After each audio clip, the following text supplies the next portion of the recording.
The February 28, 2008 signing of the National Accord brought about the Grand Coalition and much-needed peace after a short period of madness that nearly shredded Kenya apart. But seemingly this has been a government stumbling from one blunder to another. Oh, Grand Regents, oh, they told the Prime Minister, oh, IPO, oh, no. It has been a list of scams at the expense of the public. The first major scam to grab public attention was the Grand Regency sale saga, done silently and hurriedly despite assurances to the contrary, and expediently dealt with by Parliament, and reluctantly accepted by the executive. A report on the same has since been submitted to the President, but he has chosen to keep the contents a secret. But it would appear Grand Regency was a small scandal, if one can call it that, compared to the now emerging Triton scandal at the Ministry of Energy, that is. The new scandal, it will appear, has the makings of another golden bug, with shadowy figures linked to key politicians behind a 7.6 billion shillings rip-off. Banks lent the money to Triton. The oil was supposed to act as collateral. The Kenya Pipeline Corporation, however, released the oil without the bank's approval, which allowed the Triton MD to make away with the money, leaving the banks with nothing but paper guarantee.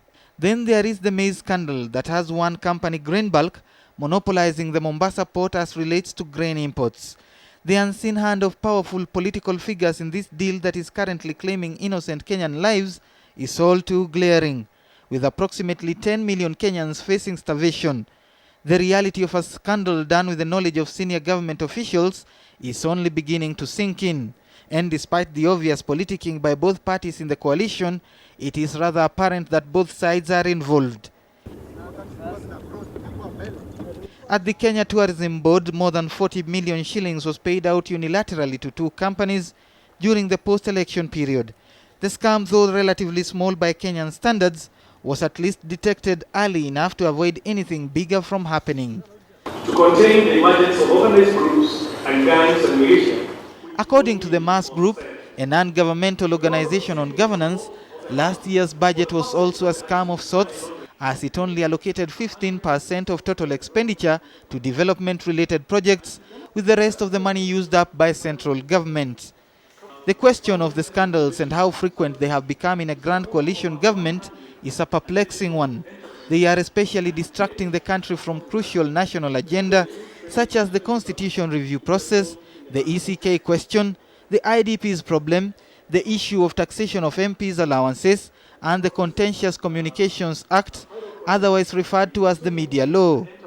Yet even with all these scandals, this current government as currently constituted includes all the key figures behind the 2002-2007 NAC administration, whose lowest moment on the corruption scene included the yet-to-be-resolved Anglo leasing scandal. An allegation that Goldenberg stole money and that this money was being brushed around. The multi-billion scam has variously been compared to the Goldenberg scandal of the 1990s, whose effects remain with Kenyans to this day. Muraya Kariuki, KTN Prime.